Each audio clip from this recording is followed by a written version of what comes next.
अस्सलामुअलैकुम वरहमतुल्लाहि वबरकातुहू।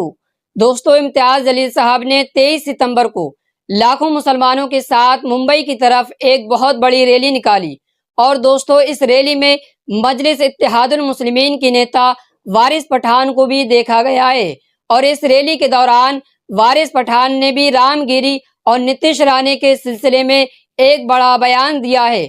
आखिरकार वारिस पठान ने क्या कुछ कहा है, आइए उनकी जुबानी सुन लेते हैं। देखिए, आप सब देख रहे हैं कि किस तरह से कुछ वक्त से महाराष्ट्र के अंदर एक वातावरण खराब करने की कोशिश की जा रही है सरकार द्वारा। अब बीच में रामगिरी आ गए, उन्होंने हमारे हुजूर मोहम्मद मुस्तफ़ा सल्लल्लाहु अलैहि वसल्लम की शान में गुस्ताखी की। उन्होंने अपने अल्फाजों से तमाम भारतीयों का, तमाम देशवासियों का, दुनिया भर के लोगों का, मुसलमानों का दिल दुखाया है। हमने उसके खिलाफ एहतजाज किया, हमने FIR दर्ज कराया, लेकिन अब तक सरकार उनको हिरासत में नहीं लेती। यहाँ तक के महाराष्ट्र के मुख्यमंत्री शिंदे जी कहते हैं कि इसका हम बाल भी बांका नहीं होने देंगे। तो हमारा ये कहना है कि देश संविधान से चलेगा, कायदे कानून का पालन सबको करना है, आपकी दादागिरी से नहीं चलेगा। तो हमने आह्वान दिया था, हमारे महाराष्ट्र यूनिट के प्रेसिडेंट इम्तियाज जलील साहब ने आह्वान दिया कि हम सब मुंबई आएंगे, चलो मुंबई का नारा दिया।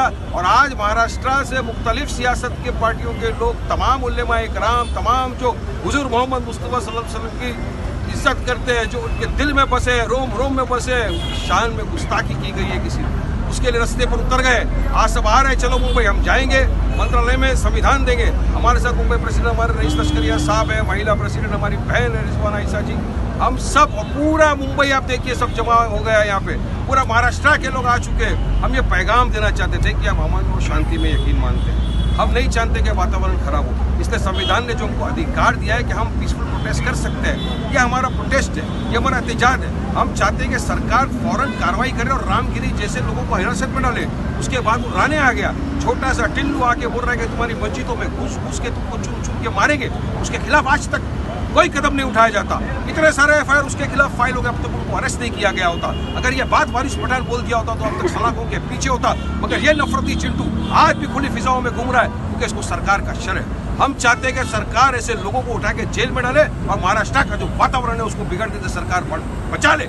हम इसीलिए आज आए, संविधान के दायरे में रहकर सबको अपना काम करना। और मैं अपनी जानिब से तमाम जो लोग महाराष्ट्र के आज आए हैं औरंगाबाद से रैली के अंदर, जो मुंबई की तरफ आ रहे हैं, मैं उन तमाम से अदबन गुजारिश करता हूँ, रिक्वेस्ट करता हूँ कि देखिए, हम निकले हैं इसके लिए, हुजूर मोहम्मद मुस्तफ़ा सल्लल्लाहु अलैहि वसल्लम की आज हमको उनके बताए हुए रास्ते पर आना है। हमको खामोशी के साथ, पीसफुली, बिना किसी के दिल को ठेस पहुंचाए, बिना नफरत फैलाए अपनी बात रखने जाना है। तो लिहाजा आप सब अपने आप को कंट्रोल में रखते हुए कोई ऐसे अल्फाज ना इस्तेमाल करे जिससे कि किसी के दिल को ठेस पहुंचे, या कोई ऐसी हरकत ना करे जिससे किसी को अपने ऊपर उंगली उठाने का मौका मिले। तो प्यार से, मोहब्बत से, कायदे कानून का पालन करते हुए संविधान के दायरे में रहकर आप सब मुंबई में आइए, और सबका मुंबई में हमारी तरफ से इस्तकबाल है। नारे तकबीर। तो दोस्तों, वारिस पठान ने अपने इस बयान को अपने एक्स हैंडल पर भी शेयर करते हुए कुछ इस तरह लिखा है। रामगिरी ने हमारे प्रोफेट मोहम्मद सल्लल्लाहु ताला अलैहि वसल्लम की शान में गुस्ताखी की। नीतीश राणे ने मुसलमानों को धमकी दी, कहा मस्जिदों में घुस के चुन चुन कर मारेंगे। दोनों पर FIR होने के बावजूद उनको महाराष्ट्र सरकार अरेस्ट नहीं कर रही है। आज हम महाराष्ट्र के CM को संविधान की कॉपी देंगे और मांग करेंगे कि उनको फौरन हिरासत में ले ले। देश संविधान से चलेगा, सरकार की मन मर्जी से नहीं। आखिरकार वो रैली क्यों निकाली गई और इसकी वजह क्या है, आइए इस पूरी वीडियो के अंदर देखते हैं। दोस्तों, हम सब जानते हैं कि अल्लाह के रसूल सल्लल्लाहु ताला अलैहि वसल्लम की शान में गुस्ताखी करने वाला रामगिरी अब तक आज़ाद घूम रहा है, और इसी वजह से इम्तियाज जलील साहब ने लाखों मुसलमानों के साथ मुंबई की तरफ रैली निकाली। फौरन रामगिरी को गिरफ्तार किया जाए। आखिरकार इस पूरी रैली में क्या कुछ हुआ और इम्तियाज जलील साहब ने इस रैली में क्या बयान दिया है, आइए पहले उनकी जुबानी सुन लेते हैं। लोकसभा की और विधानसभा की कितनी भी सीटें कुर्बान है, ठोकर मारते हैं हम ऐसी सीटों के ऊपर। अगर हमारे नबी करीम सल्लल्लाहु अलैहि वसल्लम के ख़िलाफ़ अगर कोई गुस्ताखी करता है तो ऐसी इतनी हल्की राजनीति करने वाला शख्स इम्तियाज़ जलील नहीं है।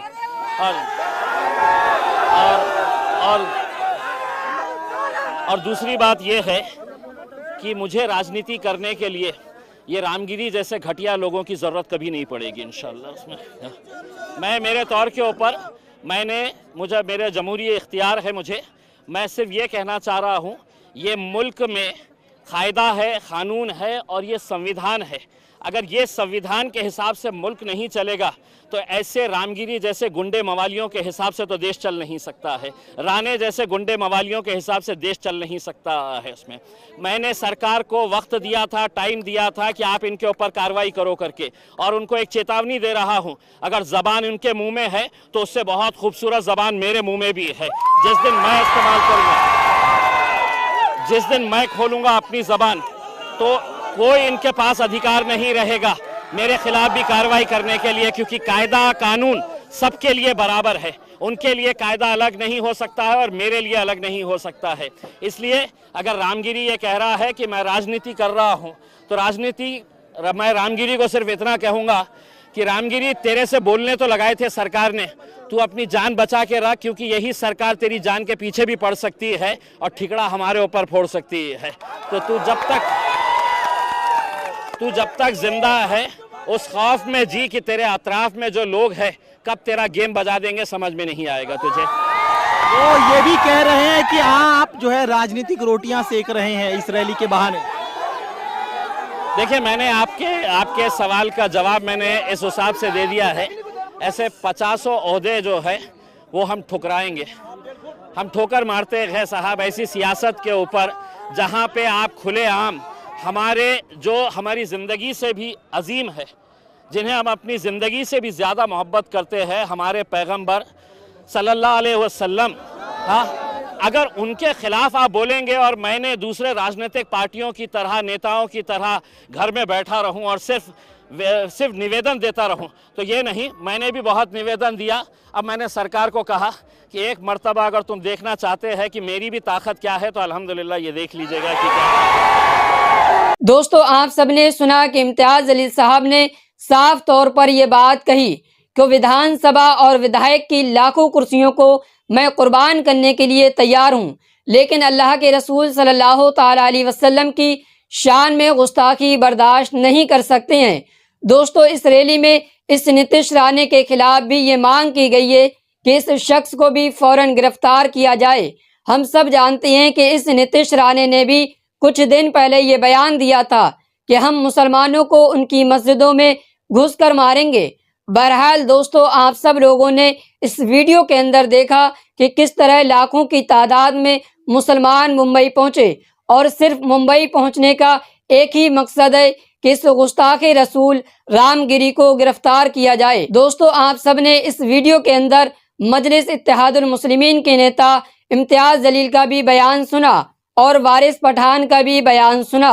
आप सब लोग इम्तियाज़ जलील साहब के इस बयान पर और वारिस पठान के इस बयान पर अपनी क्या राय रखते हैं, आप लोग कमेंट करके ज़रूर बताएं। इस वीडियो को लाइक करें और ज़्यादा से ज़्यादा शेयर करें। अस्सलामु अलैकुम व रहमतुल्लाहि व बरकातुहू।